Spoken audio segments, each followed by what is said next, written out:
What is going on, y'all? Welcome to another episode of the Speak Up Sports Podcast with Cass, Chris, Shad. What's going on, fellas? It's good, y'all. It's good. Yeah, it was good. Another week. We're officially into week 4 of the NFL season. Almost a quarter of the way through the season. Obviously, it was a crazy week. We saw a lot of block kicks, a lot of games come down to the wire. Our first shutout of the season as well. Got some surprise teams that are still undefeated at this point, as well as the Chiefs finally getting their first win and finishing the week off with another Ravens disappointment. But obviously, we've also had a lot of injuries this past week, man, and we'll get into that in just a second here. But looking back on the week in week 3, what was you guys' biggest takeaways from this past week? Special teams is back. You saw it in multiple games, like you mentioned, to open up the show. The amount of block kicks this weekend, even tips, was just ridiculous. And then even when you're talking about the new kickoff rules, we saw it in that Eagles-Rams game. We saw it in the Falcons-Panthers game where they're doing the little squib kick, and it's fucking them up.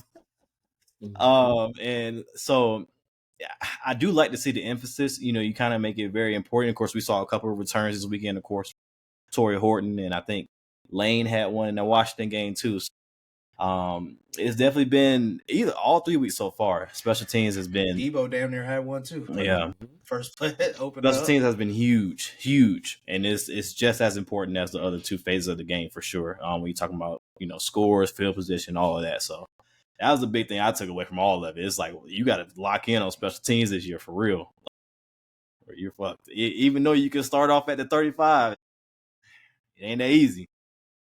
Yeah, I feel the same way because, like you said, Kaz, I could take the Eagles game for instance. Mm-hmm. Every offensive possession was behind the 20, 15-yard line. They couldn't field the little knuckleball that that particular kicker kicked. I'm pretty sure other kickers probably can do it, but he's apparently one of the better kickers at it, and that's a strength. Having a team starting behind the 20, like you said, a touchback is normally 20 yards. Especially if it per the new rules, if it hits the landing zone, you don't field it as 20 yards, but you're getting it behind there, so that puts people in a very bad predicament. So that's one of the emphasis obviously going to be coming out this week.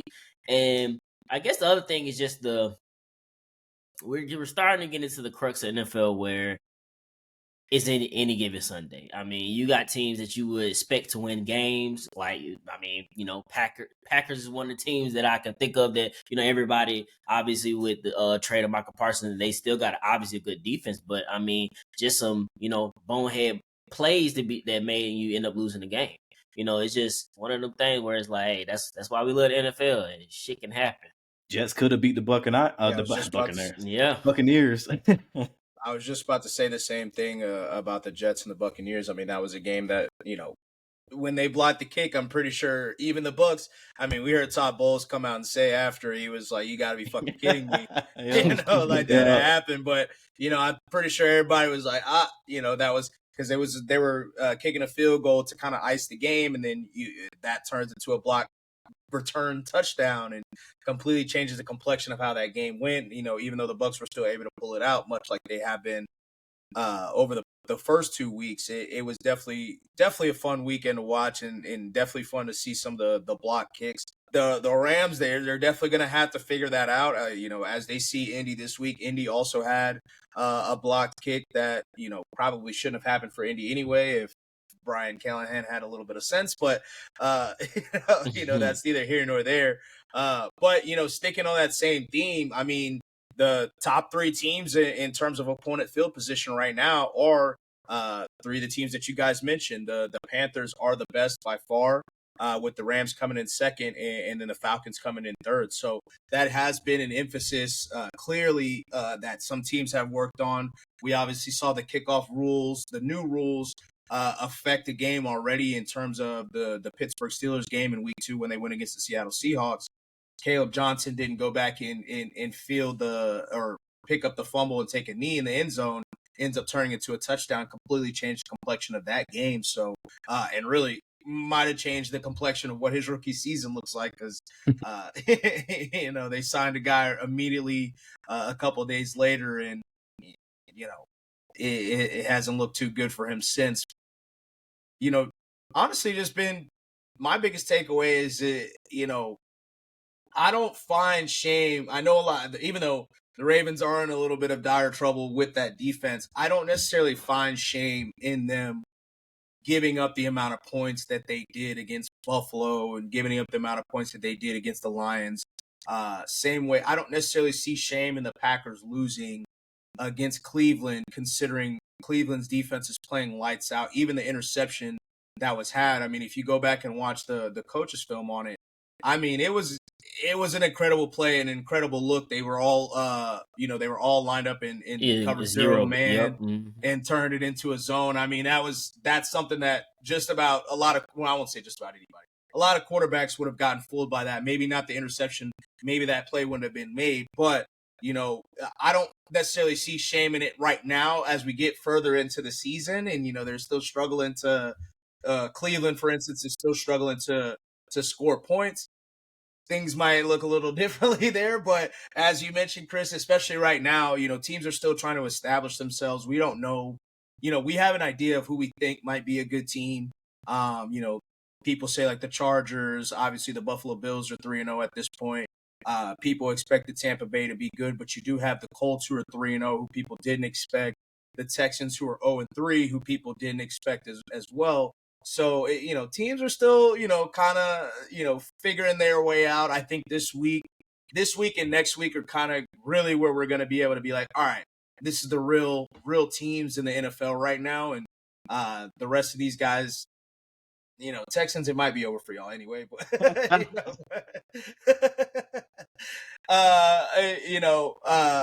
starting off 0-3 and looking like the way they do, it's a little tough. But also, one thing to go back to that Cleveland game, I found this stat pretty interesting.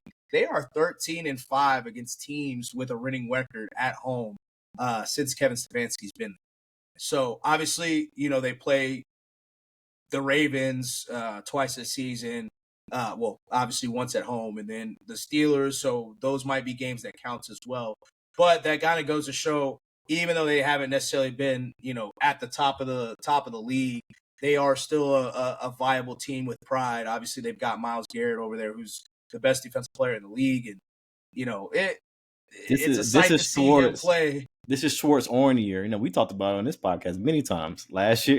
On and off, on and off. Yeah. This is one of his on years. Yeah, it happens every time apparently. So we should have seen it coming. I mean, and if they can get that offense right, I mean, they kind of filled all of their positions. Obviously, outside of quarterback, they filled their positions of need through the draft with a lot of guys that people liked. Obviously, Cass was a big fan of Carson Schwetzinger at the linebacker position, who's been playing really well this year.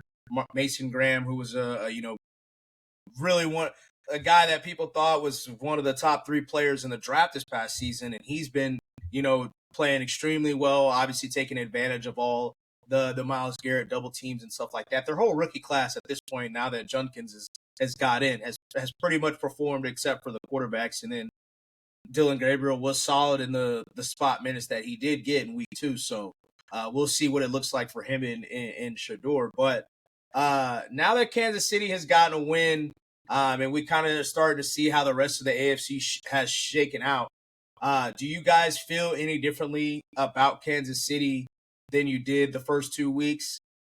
I mean, it's kind of weird to say yes and no, because their defense is actually, I think, is actually pretty good still. I think they have areas to, obviously address in general, but I think their defense is what's going to have to carry them this year. You will hope to say, well, maybe the receivers is the issue, but I mean, they don't have no running game. That's an understatement. That's just bad. I mean, it's just not good. And so it's like, it makes you want to, you still got in the back of your mind, like, oh my God, it's Chiefs, obviously. But then somebody said it the other day that I watched it. It was just like, it's just the mystique that people, are using. They're not that good anymore. They're not who we say, who they used to be. They don't strike fear in nobody. And I think people are starting to, take that like to heart. Like, yeah, like anybody come in there and beat them, man. I mean, it's looking bad. Like, You got people who go argue, say, "Oh well, they might lose this game. They can still nah." We're gonna talk about it, but this for sure must win. I don't give a fuck what you talking about. Must win. It is must win. I'm with you on that, Chris. Or some of that. I am worried about Kansas City. I'm not gonna lie. They could have lost that game on Sunday night. Like honestly, they probably should have if it wasn't just for idiotic quarterback play. Yeah. Let's be real about it. Like that team has not looked good. I mean, it really hasn't. I know the defense. I mean, I know people are saying, "Oh, they're coming along" or whatever. You know, they kind of warm up into the season. They kind of like what Philly did last year, kind of like what Baltimore did last year. So we'll see. But that offense is not inspiring. Like you said, they can't run the ball. So you get in situations, and Patrick Mahomes does not look as clean as he should be, honestly. And I know the excuses of receivers, and we talked about that last week as well. But I am worried about this Chiefs team. Like going forward, the schedule's not easy. Like people were chilled, like oh, once you get past the Ravens, it's still a little hard now. You might mess around and find yourself all the way out the playoffs. You might find yourself third in the division. I don't want to go that far, but it's possible. So I am worried about this Chiefs team. And I had the rest of the division on my hot seat a couple weeks ago, and the Chargers, while they have kind of taken full advantage of it. Obviously, they're undefeated at this point. Broncos, not so much, and definitely not Vegas thus far. Yeah. Vegas has got to kind of figure that out in terms of really everything. I understand that Brock Bowers is hurt. That was a bad loss for the Raiders, honestly. Yeah, I think offense doesn't. I mean, their offense doesn't look that great. Defense has been solid the first couple of weeks, but it might That's be your boy, Chip Chris. Kelly. That's your boy. It might be Chip Kelly, but we'll get into that here shortly. But in terms of while we're on the Raiders, do you guys think that because there has obviously Ryan Clark had his whole spiel about Ashton Jeanty. Do you guys put any stock into that he isn't somebody that's special, or do you think that it is something where the offensive line is just not great right now, and there's just some things that they need to work on? I mean, I'm gonna lean on the side of they got some things they need to work on. I'm not gonna just straight up say that it's him. He's not special. I just feel like the first couple of games they really haven't been run heavy in my opinion, and it's been more Geno centric. I just don't think. I think you just got to give him time. To be honest with you, I don't think it's him. But I mean, it's only the third game, so how can you judge that? In my opinion, especially how the games have went, I don't see how you can just straight up judge that. I mean, but people are always going to use the fact that where you went to school at, who the competition you played, and all that. They're always going to say that. So it is what it is for him. That offense do got to get better. For sure. That's why I had them on a hot seat last week and seeing shit. I want to say all three of them really, but definitely Travis Hunter and Ashton Jeanty, how they came out and were deployed this week was not inspiring. It didn't help the case at all from what I talked about last week on the hot seat. I don't think it's a lot that Jeanty can. I don't know. It's tough the way the offenses ran. I'll just leave it at that. It doesn't seem like there was a clear plan. I talked about that last week as well for using this guy that you drafted at 6th overall. It's like, and I don't know if you got to training camp and we're like, hold on, like we need to maybe we need to slow this shit down a little bit, and you don't want to deploy him. But when you're getting Zamir White, he's getting a lot of reps, and the other boy Lob or whatever, he's getting a few reps too, especially on passing downs. That's kind of what you wanted. I know there was a talking point going into the draft about Jeanty and his pass, both pass pro and his passing, and his catching ability. I thought you would be able to deploy that in a good way, especially his passing and catching ability. But I don't know, it hasn't looked good. So I think it's more on the offensive play calling and the usage more than Jeanty. I think the talent is there. He's popped. We see them with these running backs that are drafted high. You like, okay, you will see a pop a little bit. I'm not talking about for big runs or whatever, but he's 5'9", he's 5'8", and he's running running people over. That is something. But like you saw with Bijan and Gibbs, their rookie season, that was a little bit more pop than what you see with Genty. So if we're able to see that in the next few games, then okay, cool. But if we go through half the season, the full season, where you don't see him kind of like making a big difference, it's like then it could get a little worrisome. But I think it's the play call. And I think we're all on the same page where it's very early. So I mean, it was just a question that I just wanted to throw out to see where y'all's heads at. But I will say, in terms of, I am a little bit skeptical considering the fact that Junkins came in off of not seeing the entire training camp, not doing anything, was in the off season, and damn near, he's looked excellent. But Cleveland do got one of the best. I mean, but I get what you're saying. Your shit is very much valid. Like, he came in like, where the fuck this man been? Scatterbo, Sunday Night Football was making a point. I mean, he was about the only person that touched the ball really for the Giants, but he was making some plays. And then even when, and we can get into the injuries next, but Najee Harris, obviously he went down with an Achilles injury this past week, but even the kid from UNC, he put up numbers because I mean he kind of had to, but even he hasn't necessarily like popped yet either. So it is still like you said, when Bijan and Gibbs, obviously they're a little bit more shifty, and they've got the speed and explosion. So maybe it looks aesthetically a little bit better, but I do definitely want to see some more because obviously, while we are talking about what's your boy's name? I'm blanking on him now. The offensive coordinator for the Raiders, Chip. Yeah. Now, while we may be questioning him, just last year he did have Travion Henderson. Obviously, it was at the college level. That's he where did he just have Travion Henderson and Junkins looking good in the run game. So it, I don't know, but he needs to start making some plays here. But just all the rookie running backs in general, obviously outside of Junkins, like I mentioned, who's come on pretty strong for the first couple weeks that he's played. And then Scatterbo on Sunday Night Football, we'll see if that kind of continues. But even, we already mentioned Caleb Johnson as well. He's already been basically benched. So, some of these rookie running backs do have to kind of step up. Even Bill Krosky-Merritt, he's had a couple good runs, but he hasn't necessarily popped like, how they were hyping him up. But, as I mentioned, Najee Harris did go down with an Achilles injury. We also saw Nick Bosa tear his ACL, which is a terrible, terrible loss for the 49ers. Also saw James Conner go down with a big-time injury as well, out for the season. And then finally, in terms of big players, obviously there's a lot of players that have gotten nicked and got hurt and stuff like that. But CeeDee Lamb also got hurt this past weekend against the Bears.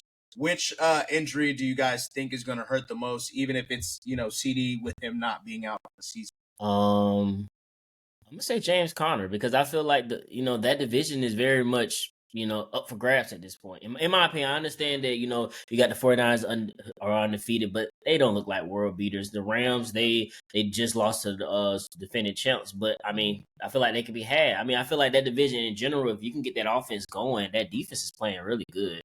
And James Conner is an underrated running back in my opinion. We don't talk about him enough, but I think that's a solid player in their offense that allows them to move the chains, and I think that'll probably hurt the Cardinals more than anybody else. Only reason why is because CD again, obviously that's their offense. I just never thought Dallas was gonna be good this year, so it didn't really change my opinion on them. They still got George Pickens. Hopefully for them, they can get on a better same page in general. He did make the one-hand catch, and then he made a drop through his helmet, whatever. But that team in general is just bad now. Well, it don't change nothing for me for them, so that's the only reason I wouldn't have said CD. But I would take James Conner.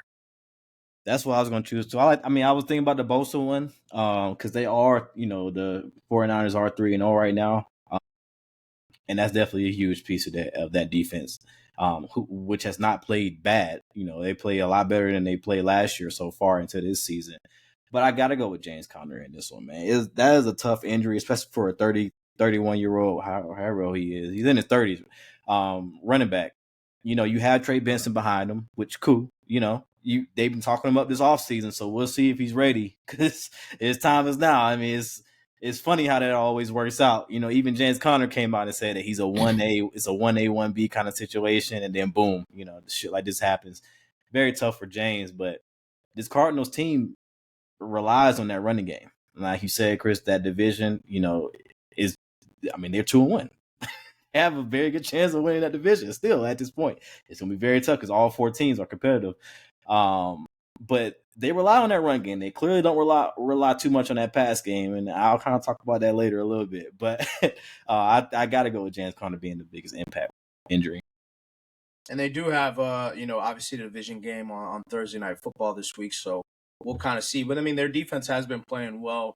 I'm going to go with the Bosa one, not because I think it's going to hurt the team as much, because obviously they did draft a first-round pass rusher or edge rusher. I don't know if you want to categorize him as pass rusher just yet, but Micah Williams has been playing all right this season thus far. Chris's boy Bryce Huff coming from the Jets and the Eagles, he actually has been playing pretty well as well. Obviously getting back with Robert Saleh. So the biggest reason I want to say Nick Bosa is because this is his 3rd ACL injury, and he was on a tear obviously to start this season, and part of the reason they were at least 2-0 with him getting hurt pretty early on in this 3rd game. But 3rd ACL injury, obviously, you got to start to wonder. 2 of them have been in the same leg. One now, this is a new one in a different knee, and a lot of that is I won't say a lot of that, but sometimes because you have torn one, you're leaning on the other, so it leads to more injuries. So just for what his career is going to look like moving forward, because it is a guy that's a defensive player of the year, a guy that you could say is possibly on a Hall of Fame type trajectory, but with these injuries keep piling up, how does that continue to look for him? That's really why I want to go with Nick Bosa there. What does his career look like moving forward? Do the 49ers stick with him past this year, him being a guy that's been injury prone? Or, does he even get back to form, defensive player of the year form, or even just solid form? I would say his brother right now is playing really well, but he's not necessarily a guy that's everybody's like, he's top 5 pass rusher. So can he be that top 10, top 15? That's going to be something to watch. Obviously, we won't find out any answers for that until, completely until next year, which sucks. It just sucks that that's happening.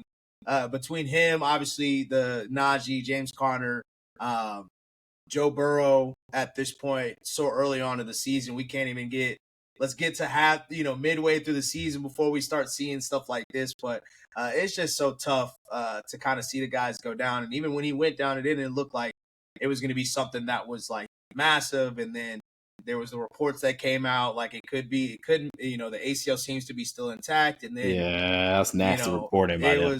It was didn't like that. Probably because they were trying to be as optimistic as possible, trying to get the. No, man, everybody want to be the first person to report something, man. Come on, man. It was. If I was a fan, if I was a fan of the 49ers, I would definitely be a little upset because you went to bed we might not be as bad.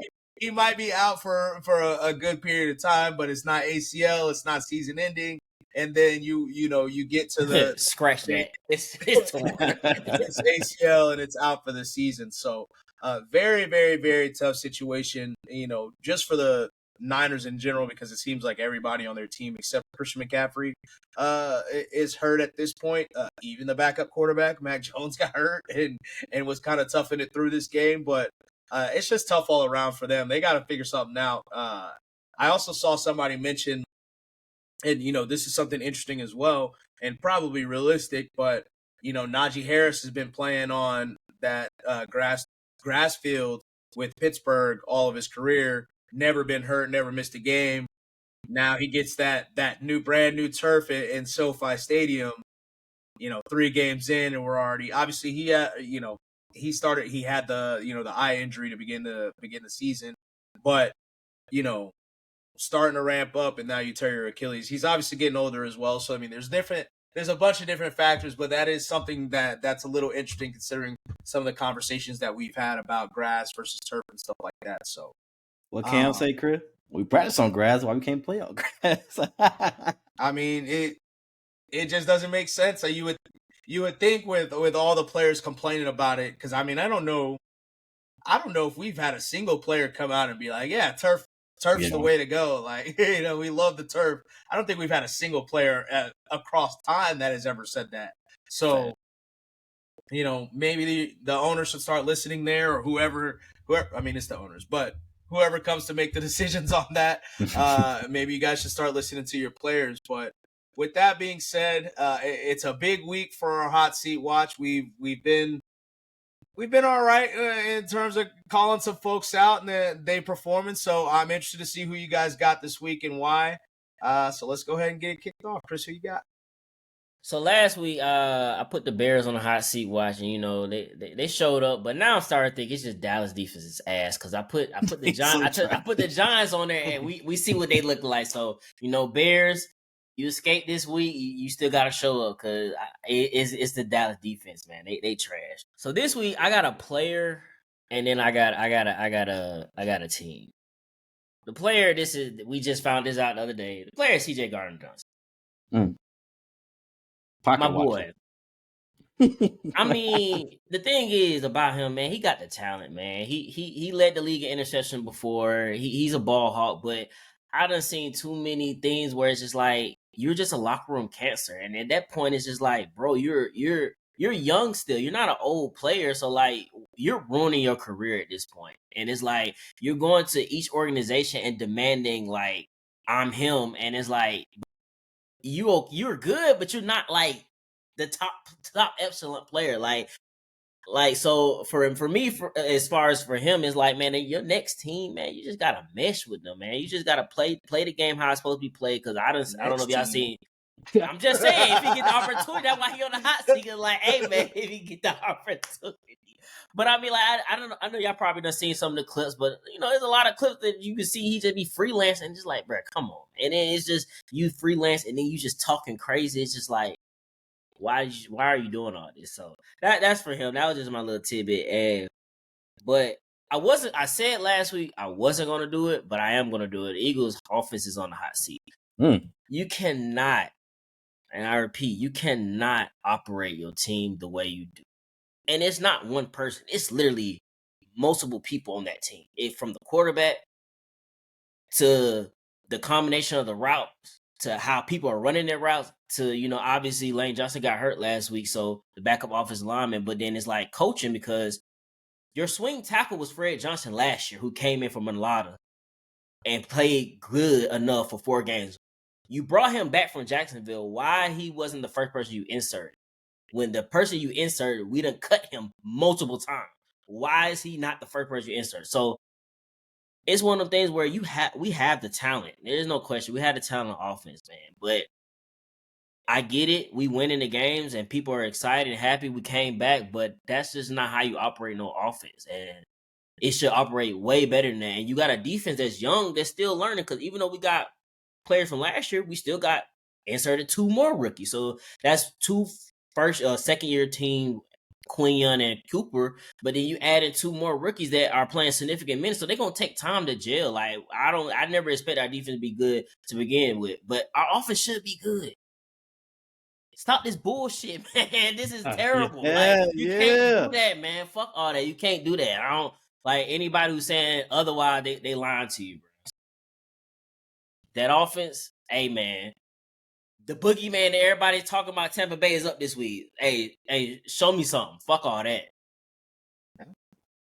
Tampa Bay's perpetually hurt, just like the 49ers too. So it would be a good team to show it against. I guess so. Chris Godwin, full participant today in practice. What a time. Oh, what a time to come back. They need it. Oh, man. We ain't talk about, but I mean, his not that bad, Mike Evans, but yeah, he's gonna be it's tough though. It's tough if you're him. Like, you can't keep having these every season. It gets to a point, I like your hot seats though. I like them. I got two as well. I'm gonna start with. Y'all got to. Okay. I'm gonna start with the lesser one. I wasn't gonna add them, but with the injury, to James Conner, I talked about, like I mentioned earlier, it's time for this Cardinals offense to show up. And Chris, I got a question for you. Who you think? Who is the Cardinals' second leading receiver in terms of yardage through 3 games? Second leading? Yeah, receiver, not tight end, not running back, receiver.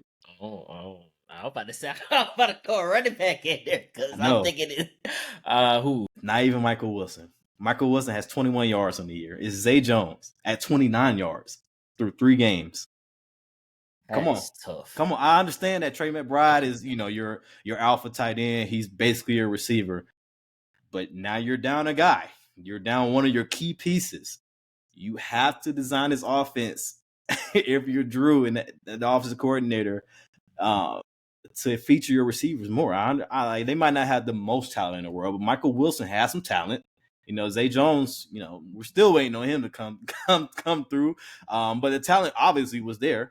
And then Marvin Harrison, bro. So you gotta see this passing offense kind of progress throughout the rest of the season if you want to be competitive. So I'm definitely putting that whole Cardinals offense, on a hot seat. But now it's time to get to the real shit. It was about this time, and this is one team, obviously, but 4 people within that team. So it was around this time last year, Shad came to the hot seat table and put Drake London on there. And he responded. He started off a little slow last year. He ended up being 4th or 5th in yards throughout the season. He found his spots. He got a little groove going. So I'm going to implore that to be the same kind of case this year with Drake London. He has not been the receiver that we needed him, especially in a pseudo contract year. He has not been a receiver that he's touted to be for this team. And Drake London, you have to get some separation. I know it's not easy for you, but it also goes into Zach Robinson and putting you in positions to make an impact there. It hasn't looked good for Drake London. It hasn't looked good for anybody on the Falcons offense, really. But I definitely want to start with Drake. Then I'm going to go with Mike. 6 starts, so I'm not going to be too crazy with it. I still believe in Mike. But the gun shyness is not on the OC. You refusing to throw over the middle of the field, you missing reads that you should make, that's not on the OC. It hasn't been the best, kind of play calling at certain spots. You can clearly tell that he goes into plays, and if they switch it up on him, he's fucked because he's like, okay. And we saw him blindly check down to check downs 4 times. 3 times he got his players lit up. One of the time was a pick 6. You got to be better, Mike. You got to be better. Like I said, it's only 6 starts.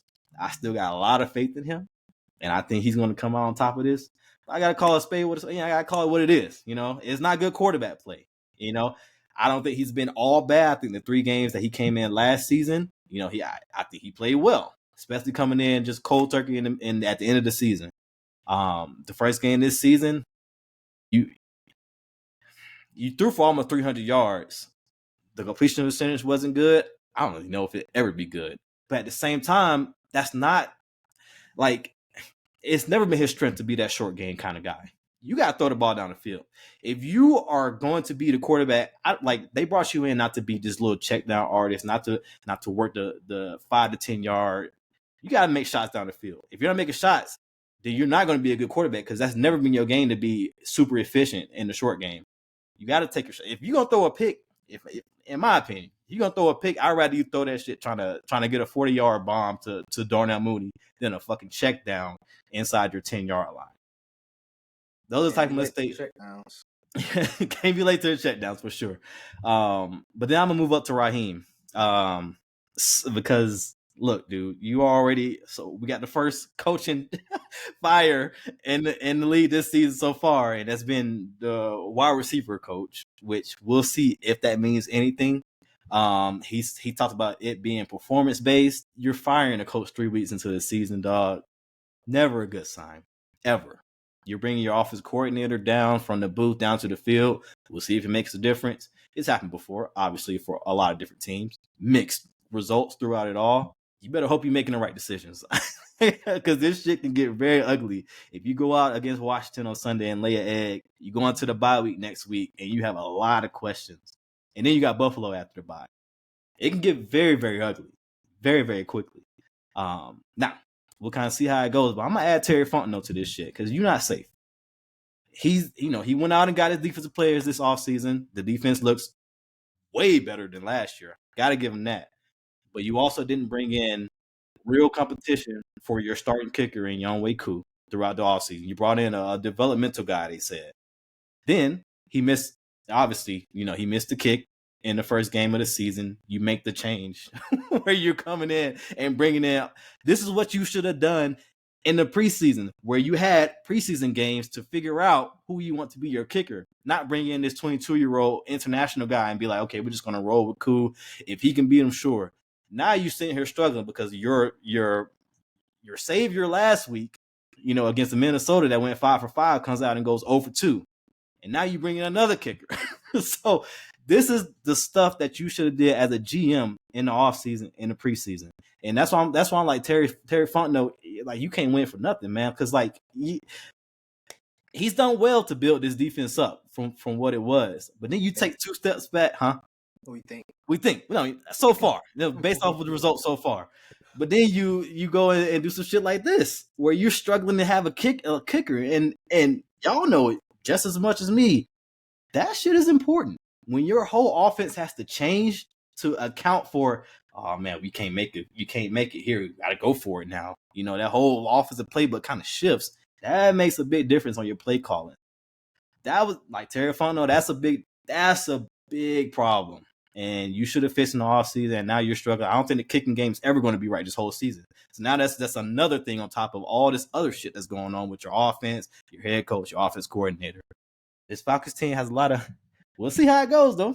It's only week 4, but which is crazy that you say that, because I could be wrong, but I just feel like kicker's one of the easier positions to bring in competition and figure that out, like you just said, over the preseason. Because again, you have to have a kicker every game. Like, you got to kick off, you got to do it, you got to have you. So most of the time, ain't no sitting a kicker like that. Yeah, like for the Eagles, we didn't bring a kicker for competition. So what happened? Jake Elliott had to suit up and play every single preseason game just because it's a kicker. You got to have it. So it's like one of the things where, like you said, you should have did that. And now you cycling kickers. That's also a mental game, because the next kick come in like, man, if I fuck up, I might be out of there. So that's one of the mental things. So it's just like you breathing like bad energy into a team going through the season, just deleting kickers. That's not the problem you want to have for on top of all the other problems that you have. Now you got to worry about that. It's so bad.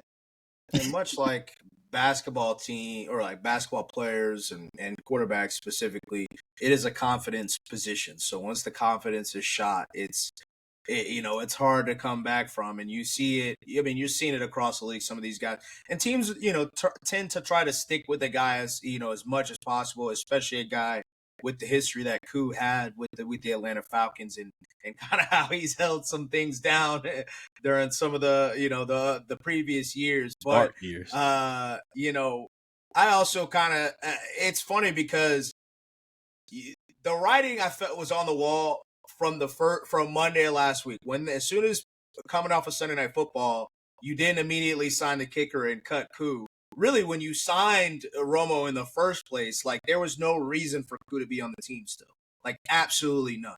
So from there, that kind of told me, like, we don't really believe in this guy, but we'll see if, he can kind of do something after he goes 5 for 5, 4 for 4, whatever he did on Sunday Night Football. Still not signing him, leaving him on the practice squad, not even announcing he was the starter until like Friday or Saturday, to me was like, okay, this is, we don't necessarily believe in him. Then watching him miss the first one and then coming out to have him kick another one just as long was like, all right, bro, like, what are we doing here? But, the kicking game, I mean, you want to have confidence in your kicker. You can't just, like, especially with the 50-yard plus ones, like, you want a kicker to be able to kick the 50-yard plus ones. Like, everybody, well, not everybody, but damn near everybody can make the 40-yarders, the 40 in and stuff like that. They're typically pretty accurate on that, but the difference is as we see with guys like Brandon Aubrey, the 60-yarders, the 50-yarders, where you're able to, like I said, we said last week,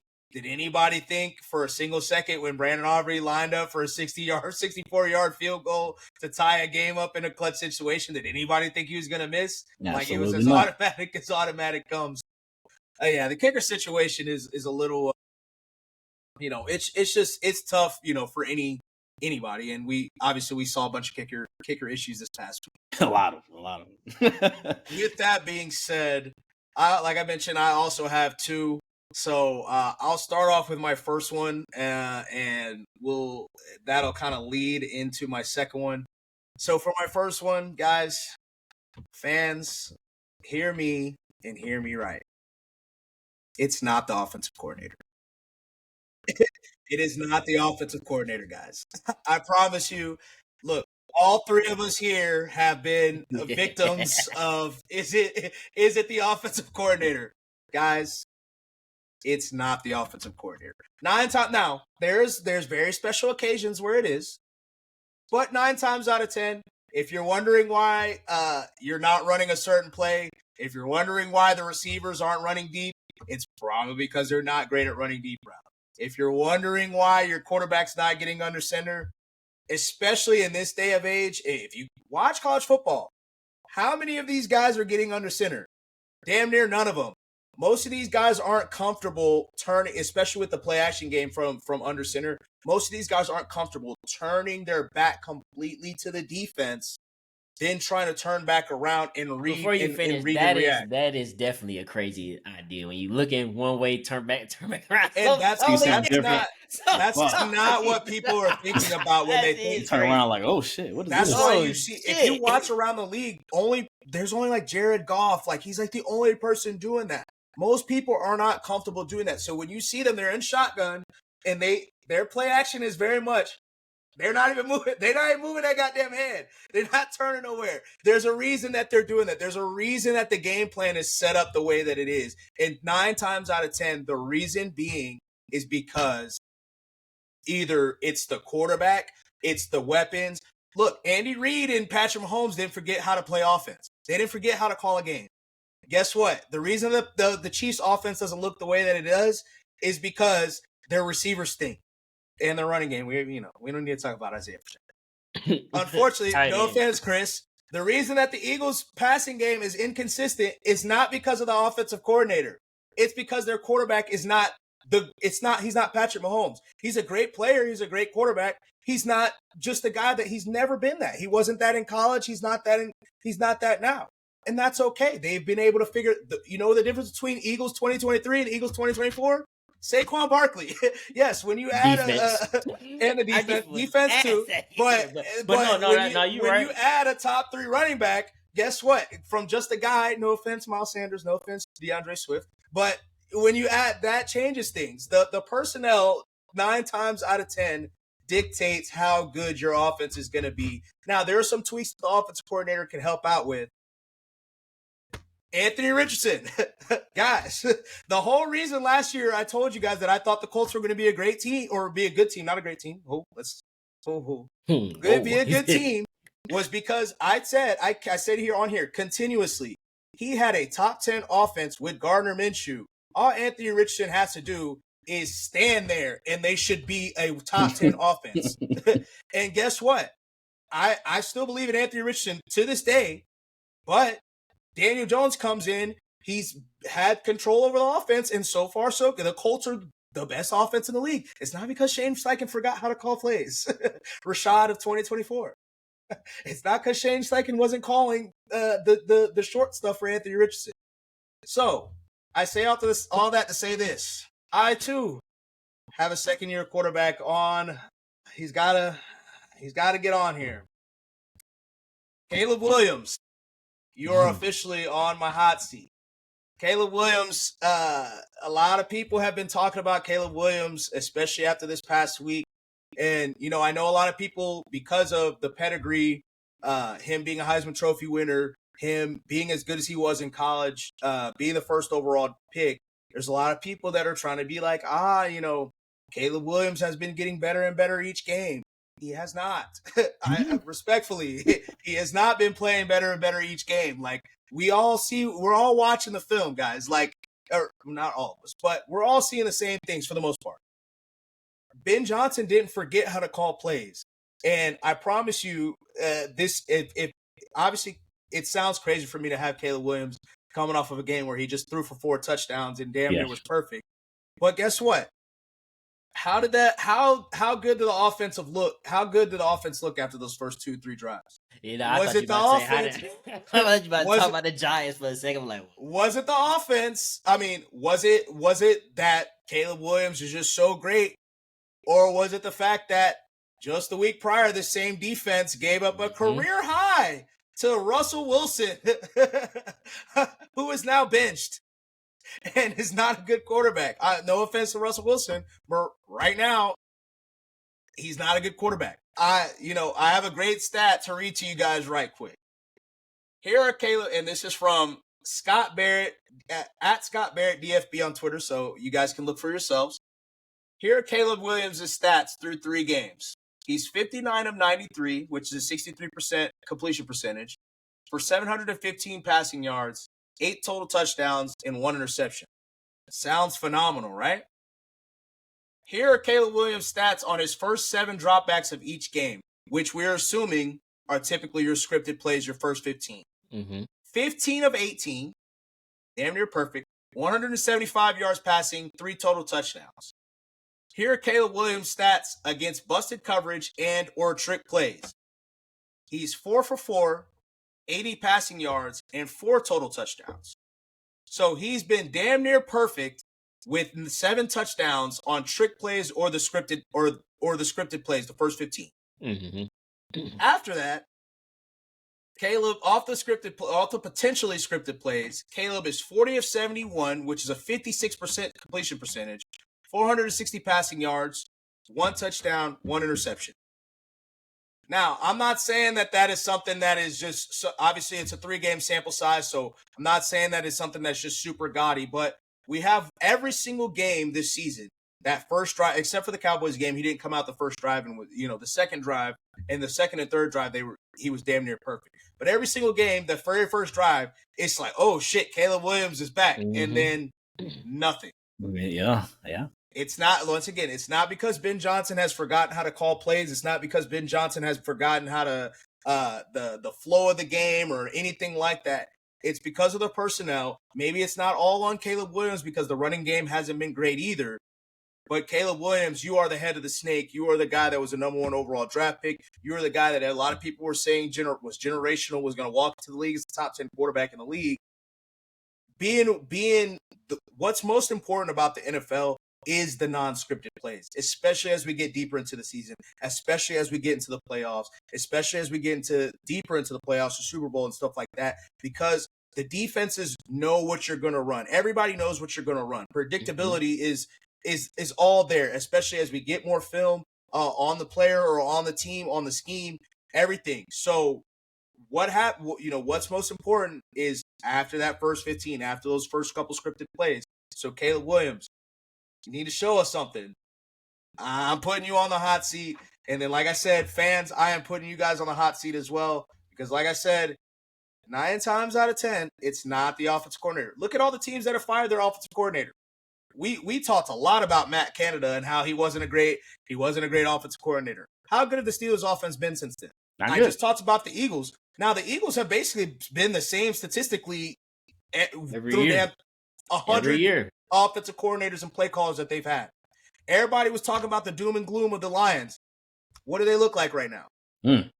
They scored the most points. They scored the most points over 2 weeks that they've had in like 50 years. Yeah.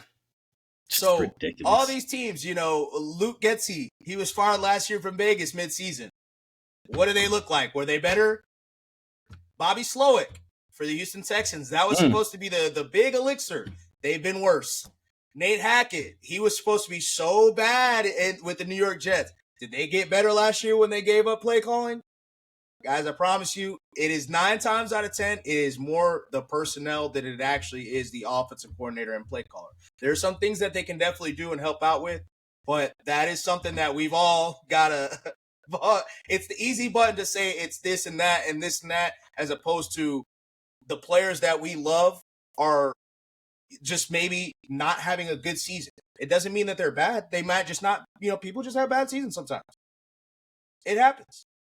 So, fans, Caleb Williams, you guys are on the hot seat this week. And Caleb, you got a good opportunity to show because you got the Las Vegas Raiders. So, they're in a little bit of a hot seat right now too. So they're a desperate team. You get an opportunity to kind of cut their water off and send them spiraling into another season of doom and despair. So you guys are on my hot seat this week.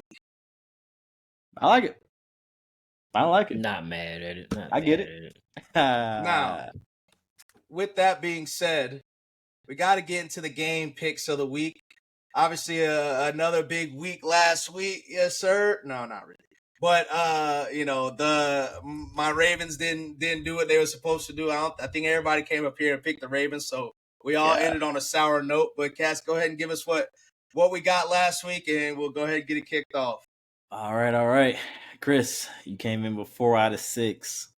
Right, last week. Of course, you picked the Ravens with us, but you also picked Vegas. Well, you did pick Vegas. Well, we all picked Vegas though. But you picked Kansas City, Chargers. Oh, okay. I thought you said what I got wrong. My bad. Yeah. So it was definitely that Baltimore and Vegas one. So you got 4 out of 6. Me and Shy both had 3 out of 6. Shy, you picked the Giants over Kansas City. That didn't work out too well, and I picked the Rams over Philly. And that also had us. And I picked the Rams over Philly, which damn. So total on the season, I'm at 11. Chris, you're at 13. Shy, you're at 11 as well. Still close. Still a lot of season left. Still close. And last week I did say, didn't I say this the last week that I'm gonna pick the Eagles? And it was looking very dire at the beginning of it. But Thursday Night Football, we got the Seattle Seahawks versus the Arizona Cardinals. Who you guys got this week and why? My bad. Yeah. I mean, like I said earlier, this is gonna be seem like a solid race for the division. Both teams are 2-1, but I'm gonna pick the Seahawks. Just like you said earlier, Kaz. I mean, that offense right now, does not look good for Arizona. I don't trust it right now. I have to, maybe this game they'll prove me wrong. Maybe they'll, start getting that passing game going outside of McBride. But I got Seahawks taking this one, getting a dub in the division. I also had the Seahawks. I know Arizona's at home, but like I said, I got to see answers to the questions that I have for that passing offense. And this defense is not a good team to kind of figure that out against. And I do like just the makeup of this whole Seattle team. We talked about special teams to open up, this pod. Seattle has been working the special teams this year. They've been great, on pretty much all assets of it. So I got to go with Seattle in this one. It's gonna be tough for Arizona, but we'll see. Also have Seattle in a very, very close one. I think this actually might be one of our games of the week. In terms of the best games that we get this week, might be a defensive game, might be a back and forth. But both teams right now are playing good defense, while both offenses aren't necessarily great. Like Cass mentioned, Seattle's special teams has helped out tremendously there. So I understand that they just put up 40+ points. But it wasn't all offense. It was not all offense. And they still have to figure out, offense outside of just Jackson Smith and Jigba, especially the passing offense. So I'm going with Seattle just because I think that Mike's got that defense humming right now. I told you guys at the beginning of when we did our previews for the season that I felt that they were, one of the most talented teams in the league, just top to bottom outside of the, quarterback itself. So I'm going with that. And I do think that the Cardinals start to figure it out a little bit this game. I do think that we get a good Marvin Harrison game, but I think that it's just not going to be enough against this stout Seattle defense. So I'm rocking with Seattle as well, getting a win, a division win away on Thursday Night Football. Now we get into the Sunday. We have already. It's funny enough. We're week 4 and we've already gotten to a point where we're doing international games. We got 2 Monday night games. It's kind of crazy, but getting into the first international. Well, I guess technically not the first international because we did have one on opening Friday, but the first Sunday international game the Minnesota Vikings versus the Pittsburgh Steelers. Who do you guys got and why? This Walk is a it good to them. game. Yeah, I was just about to say that's what I'm going with, man. Walk it to him, man. I'm gonna go with the Vikings though. Shout out to your boy Isaiah Rogers went crazy last week. I'm talking about Isaiah Rogers. Oh, I'm about to say Carson Wentz. Nah, he went crazy last week, but I think that Vikings defense, I feel like they just don't get enough credit in general. I mean, we know about Brian Flores and how he blitz and how he, send the house in from every different way. He has some crazy ass formations, like we was talking about with how Jim Schwartz played that little defense. But I mean, he rotating players from all over the fucking place. So I think with that, I think the Steelers offense still haven't proven to me that they can actually, go up and down the field and actually put some points up. And I think we get a big Justin Jefferson game. So I'm gonna go with the Vikings. I'm also going with the Vikings. I don't believe in this Steelers team at all. They were very opportunistic last week. Ramondre, hey man, you had a fumbling. You've been had a fumbling problem really since you've been in the league. And you can't fumble in that situation. You fumbled twice. You can't fumble in that situation on the goal line, man. It's very opportunistic, though, by the Pittsburgh defense. Got to give them that. But that offense has not been too inspiring. And this Minnesota defense, I mean, you saw what they just did last week. Like, we didn't talk much about J.J. McCarthy, but Carson Wentz came in and ran that shit exactly how Kevin wants to run it. So, we'll kind of see what happens going forward, but I got Minnesota in this one. And in that same breath, Minnesota's defense was very opportunistic as well. Getting 2 touchdowns from the defensive side, multiple fumbles, especially in the first half, or really the first quarter, like they did, was definitely excellent. And, Carson Wentz was solid. Just didn't mess up. That's all you needed from him, really. I am still very skeptical about both teams, honestly. Not necessarily the Vikings in terms of their overall structure. I do think that JJ is, we'll see. We'll see what his career looks like. I do think people are a bit premature in saying that Carson is going to be, the guy moving forward, because he was not necessarily great in this game, but he didn't have to be, and that's all that matters at the end of the day. I'm going to go with the Minnesota Vikings as well, but I'm actually, you know what? I'm going to go with the Steelers. I'm going to just go with the veteran team going overseas. They know that they need to have a big game. I understand that Brian Flores is going to be throwing a lot at Aaron Rodgers, and he's not as mobile as he's been, but I do think that Aaron Rodgers is a lot smarter than Jake Browning and Zach Taylor or whatever the hell they got going on over there, especially pre-snap. So there are some things that, where Brian Flores might get them maybe an interception here or there. I do think that Aaron Rodgers can get Brian Flores as well. And I do think that we do see a Carson Wentz mishap in this game. I think that a lot of the energy last week, I don't know if you guys saw, but Carson also mentioned that he grew up a Vikings fan, grew up going to the stadium and stuff like that. So there was a lot of much like JJ McCarthy, I thought leading into the Falcons game, even though I thought he bounced back tremendously against the Bears, but having that emotional high, having a comeback in your first ever game on Monday Night Football in your home state, then a couple of days later you have a child. I thought there was just no way that they would, he would be able to kind of bottle up all that emotion and then come out and have a good game. I feel the same way about Carson Wentz this week, where it's just a lot going on. His first real start in a few years. Obviously, he did play last year in week 17 or week 18, whatever the case may be, but that's a little different when you've already got stuff locked up versus the beginning of the season. I just think it'll be hard to bottle up all that same emotion coming off the mental high that the team as well as Carson Wentz just came off of, and on top of going overseas. So I'm gonna roll with Pittsburgh, but I really don't want to pick either of those teams to be honest. Now, I think Seattle and Arizona could be the best game, but obviously the two biggest games and the biggest one of the week is going to be Baltimore versus Kansas City, Lamar versus Patrick Mahomes. Obviously, the Ravens coming off of a disappointing loss, their second disappointing loss this season. But both teams 1-2, a must win probably for both teams as well.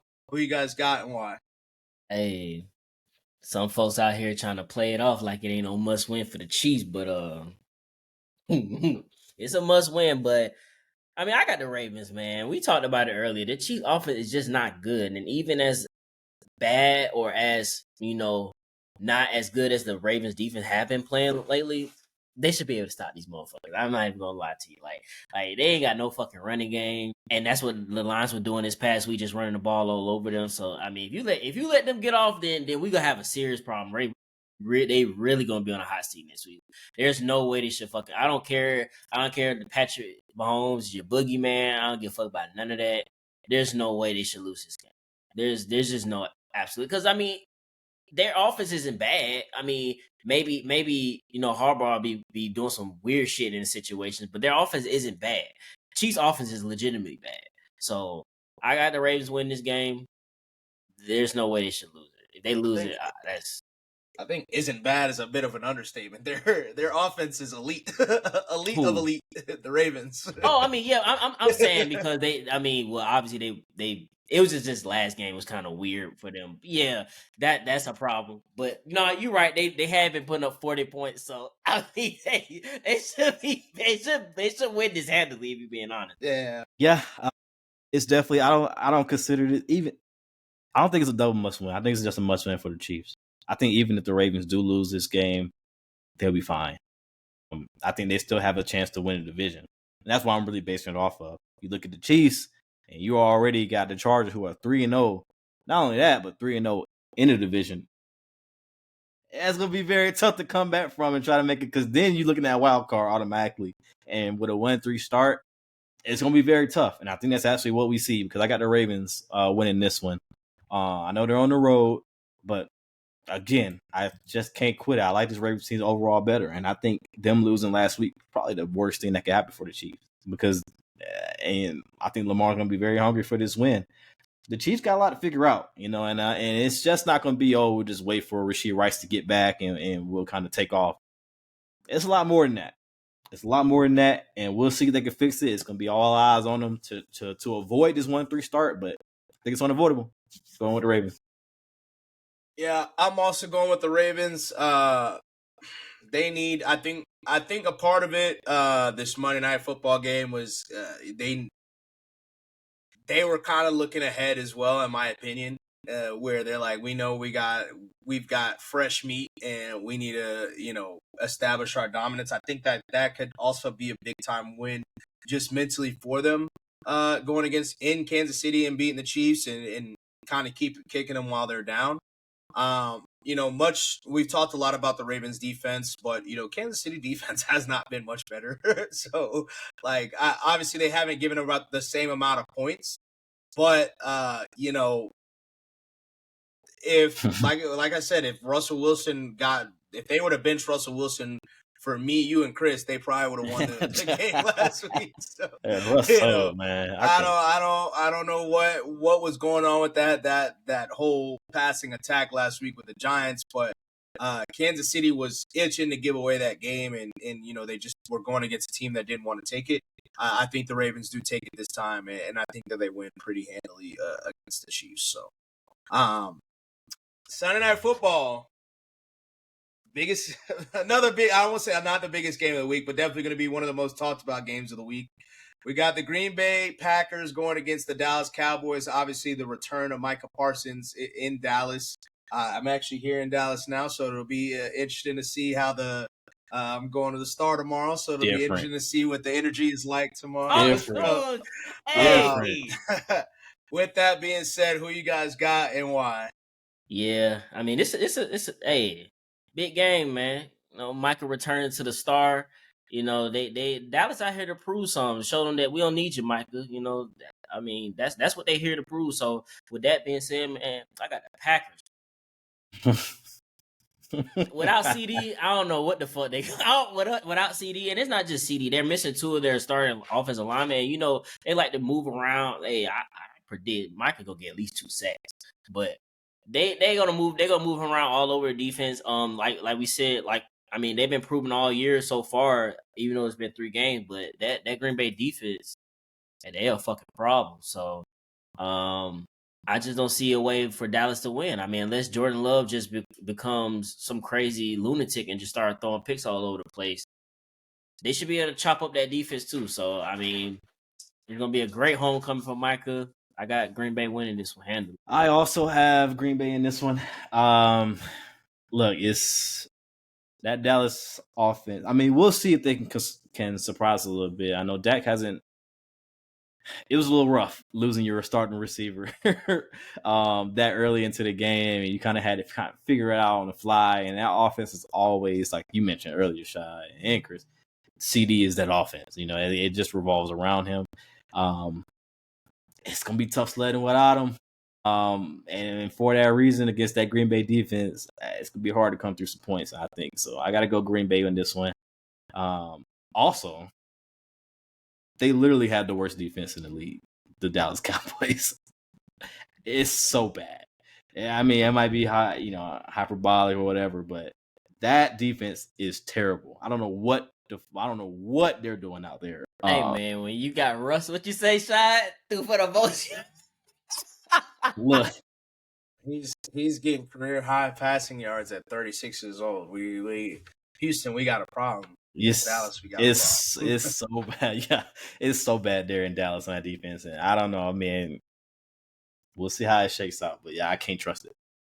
Yeah, they're not the worst. We're about to talk about the worst here, but they are just a step ahead. So after this game, they might be the worst. So I also have Green Bay in a close one. I do think that the Cowboys come out with some pride, and they put up a formidable battle. But not only is CD hurt, Tyler Booker is also out. Their rookie first rounder is out for a couple weeks. They also have another injury on the offensive line. So with Micah Parsons and that Packers defensive line, to be specific, coming into town. Obviously, all have been eating. Lucas Van Ness has been playing well this season as well already. We obviously know about Rashawn Gary and Micah Parsons. I think they're like third duo with the most pressures thus far in the league. I think that they create hell for that Dallas offense. And like I said, I think Dallas still puts up a bit of a fight, but ultimately they just come up short. And I do think that there was a little bit of, as I mentioned with Baltimore, same thing for both of these teams. I think there was a little bit of a looking ahead, knowing that this game was going to come up, knowing that what the conversation was going to be last week. And I think that it'll kind of be, for both of them, a little bit of a closing of the chapter where they can now finally really get into their seasons, even though Dallas, you're at a point where your season is really teetering at 1-3. But, if you feel like very strongly about Dak and that offense with CD coming back, maybe they can turn some things around. So getting into our Monday night games, couple snooze fests, unfortunately, which probably is going to make for some of the best games. That's always what happens, it seems like. But getting into the first one, we've got the New York Jets versus the Miami Dolphins. Who you guys got and why? Who? What you say? What you call Kaz? Who would turn the ball over? Who would turn the ball over? I mean, I'm actually expecting Miami to play good. I think their offense is going to play good this game. The Jets, man, that's a train wreck of offense right there. But I'm gonna go with Miami. I'm gonna go with Miami to get this W over the Jets. I feel like we're gonna see a lot of turnovers, but I still think that somehow Miami pulls it out with maybe an explosive play here and there, and I think they'll eventually take the dub. But it's probably not gonna look that good though. Yeah, this is a tough one, man, and not for good reasons at all. I mean, both teams are looking for their first win, so I mean, it is what it is going into it. We'll see if Justin Fields comes back and play. The Jets definitely have a quarterback question that they're trying to answer right now. Even throughout that, though, I'm going to go with the Jets in this one. I'm not super confident in it, and it is what it is. Whoever wins this, but I just can't like Tua, man. He's not good. He's just even when he's good, he's not good. It's such a terrible spot to be in. But I can't trust. I got to go with the Jets in this one. And dancing Aaron Glenn. To go with the Miami Dolphins. I thought Tua played all right last week, and then right when you needed him to come through, when you needed him most, when you needed him most, he disappeared. Fucking Avatar. Exactly. But I think that they and I don't know if this was maybe because some of them were kind of feeling a little bit of the heat, but a lot of the players I felt like made about Mike McDaniel and kind of how he had them ready to play. It was almost like a little like we know that he's fighting for his job here, and this is not necessarily. It almost seemed like a lot of the guys were like, "Look, it's not Mike. It's not. He might be a little weird, and maybe he is. Maybe should just be an offensive coordinator." But it seemed like a lot of the guys were kind of like, "It's not Mike. It might be Tua." But but I think Tua finally in the Miami Dolphins finally get their first win. I think the Jets, maybe because nobody really cares about them, no disrespect, right now, or at least has expectations for them. People aren't really like paying attention or talking about him. Justin Fields, not even 2 games into his New York Jets career, already being questioned about whether or not he's going to be the starter moving forward. When you sign him to a 2-year deal, you could have drafted a quarterback. You could have did a lot of things, and you didn't. Also taking a shot that they took at Aaron Rodgers, even though, like I mentioned, I'm probably at this point, I feel like I'm probably Aaron Rodgers' biggest supporter, even though I'm not a big Aaron Rodgers supporter. But I feel like I'm always like, look, guys, like let's stop disrespecting Aaron Rodgers so much. But I do feel like, I do feel like if you want to talk about, you want to talk about football, like we're still talking about a 4-time MVP, and Aaron Glenn, a former NFL player. I felt like coming at Aaron Rodgers the way you did, and to now, have your team looking like the way it is not a great look. And for you to already be questioning the starting quarterback there for a guy that's basically been riding the bench, and I do think that Tyrod Taylor should have gotten many opportunities in the past. Seems to me like you might not. I mean, I don't think highly of Justin Fields. You guys know that. But it also seems to me like you did not necessarily have that great of a plan. If we're already 2 weeks in the season, or at 2 weeks he was questioning him, but 4 weeks into the season, and you're like, I don't know if this guy's going to be our starter. I think that happened during training camp. Yeah, I mean, pretty much. But yeah, I don't know. I really don't know what the plan is over there, and how things are going to look for them this season. So I'm going with the Dolphins in this one. And then for our final game of the week, we got the Cincinnati Bengals and Jake Browning coming off of a shellacking against the Minnesota Vikings, going against Denver, coming off of a tough loss to the Chargers and Bo Nix. So who you guys got and why? I'm gonna go with Denver. I think their defense is just is obviously better than Cincinnati's defense at this point. And watching the game last week, I understand Jake Browning, it just wasn't looking good. But just to see the few clips of just Jamar just not really giving it his all, it's almost like he kind of checked out. Not trying to say he is, but I just feel like it's just obviously that's your starter quarterback.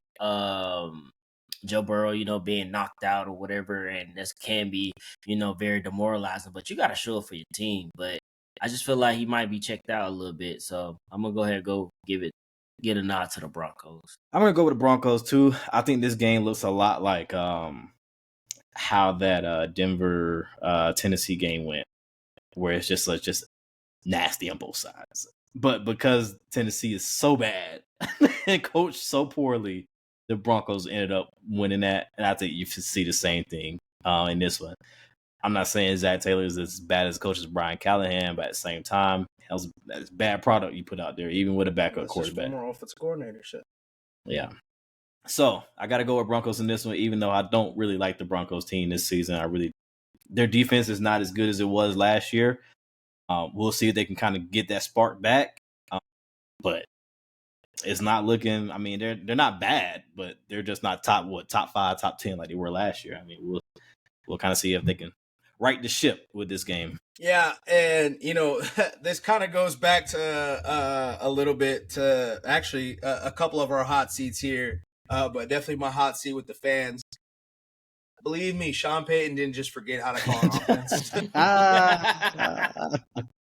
Bo Nix has been very bad, very, very bad. And, in terms of EPA, the only people between him and the end is CJ Stroud, Michael Penix, who we obviously had on the hot seat earlier, turn the ball over, Jake Browning, and JJ McCarthy. JJ McCarthy, Cam Ward, which, I mean, as we talked about, Brian Callahan, and then Joe Flacco. So it's looking pretty dark, and I don't know how it gets.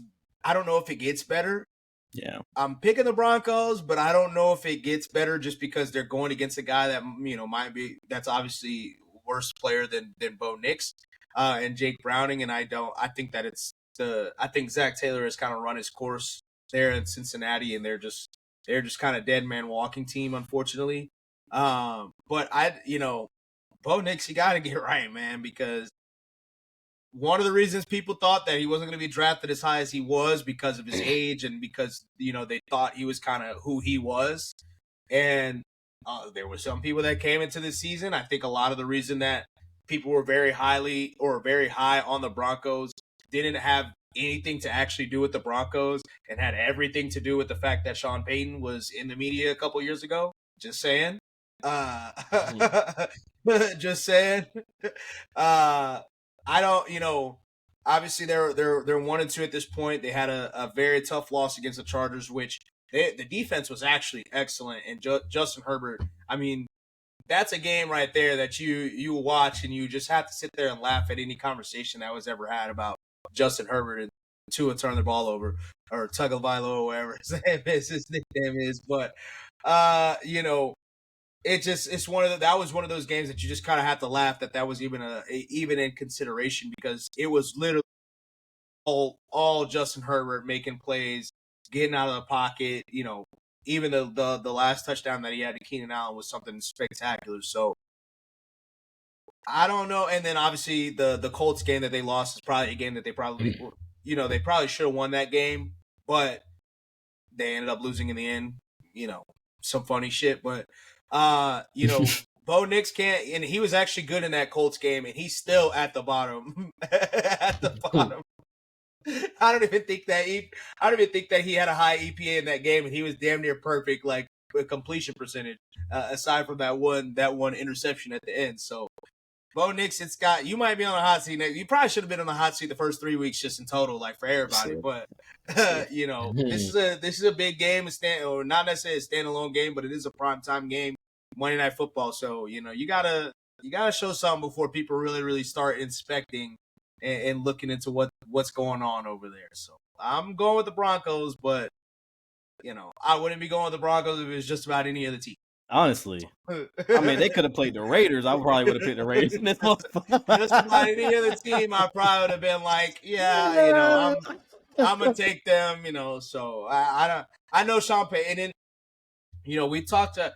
I've talked about a couple guys possibly getting benched. Caleb Williams, my guy on the hot seat, has been one that I've been pretty loud about, maybe not necessarily on the show. That's also something that I forgot to mention as well.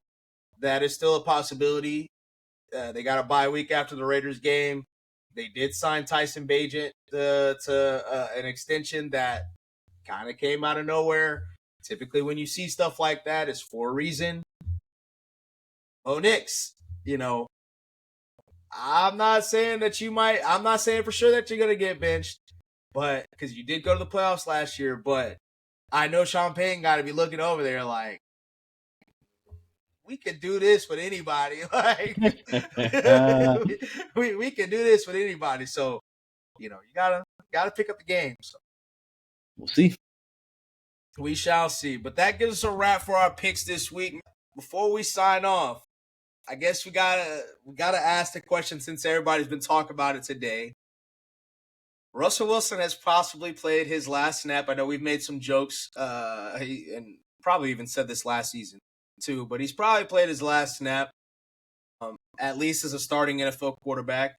Do you guys think that he is a Hall of Famer?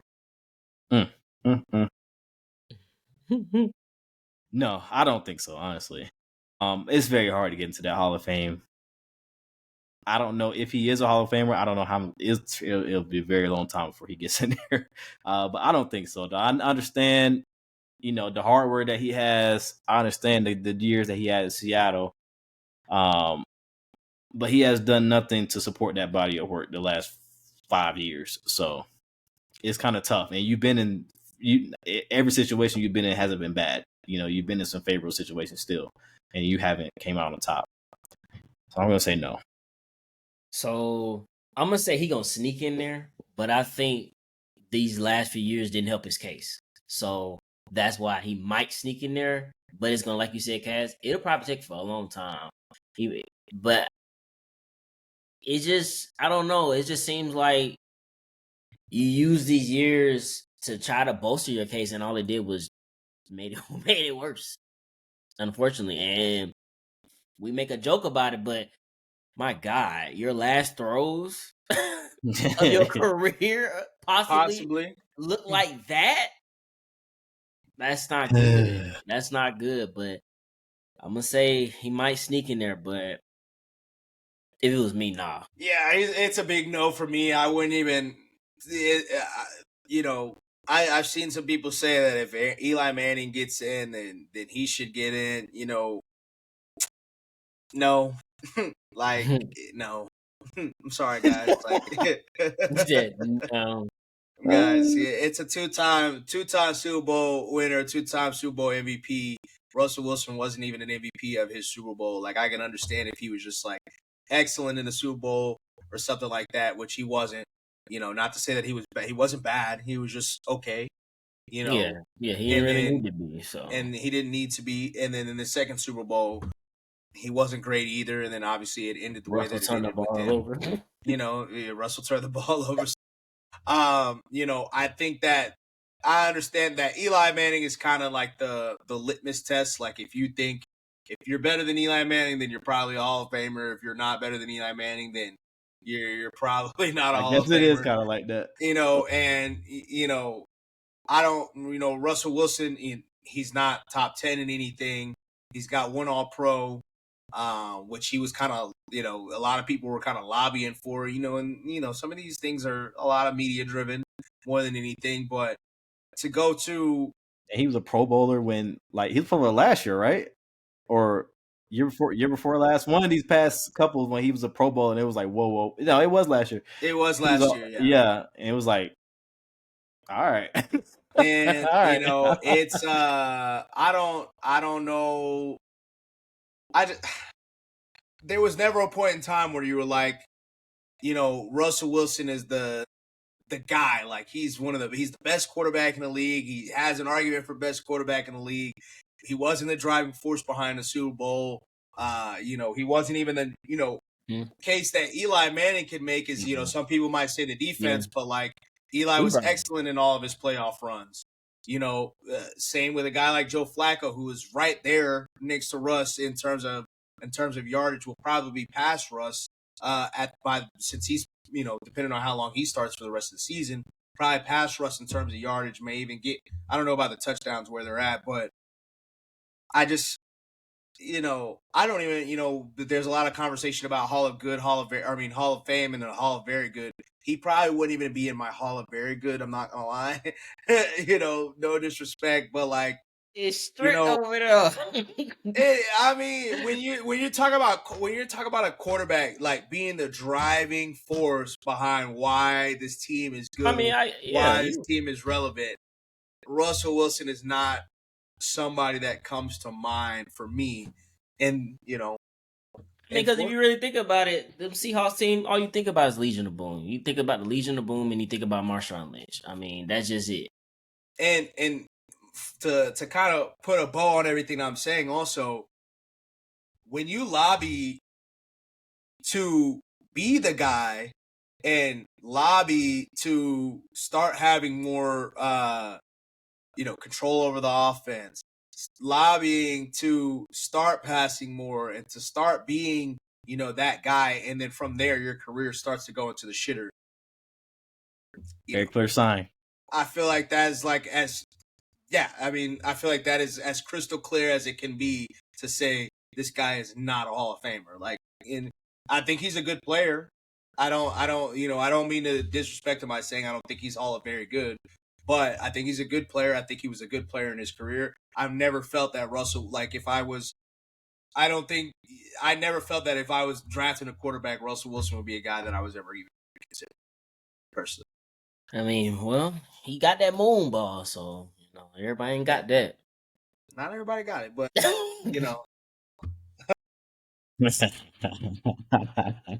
he's also scared to throw. I mean, not scared, but he doesn't throw over the middle, which is a very, in an NFL game, it's a big hindrance. And that once again, when he wanted more control, he wanted to start passing more. That started coming out more and more prominently. Good player. Hopefully, this is not how your career ends. I would hate to see it be with a pass off of the crossbar being your last pass of the career, but I think he ends up playing again this season, though. I think he ends up playing again. I don't think he plays again this season. Because I don't think anybody's trading for him. And no, I'm saying for the Giants. I don't think it's because he gonna get the start over Jackson Dart, but also with how they're gonna use Jackson Dart, we'll see if he plays every game. But that's what I'm saying. I don't think anybody's going to trade for him. So I think that if Jackson Dart gets hurt, I think Jameis Winston immediately. That's fair too. I don't think they. I think. You think so? If that's the case, then why put Russ as the backup and Jameis as the emergency? I think we've seen that from time to time where people have done that and then they automatically go to the number 3. I just don't see it. I don't see a way that after week 1, you already question whether or not he should be playing. He gives a performance that he did against the Cowboys, and then immediately the next game, you're like, yeah, this is so bad that we're bringing our young rookie quarterback in against arguably the best defense in the league. And they might have some moonball packages, Chris. He gonna have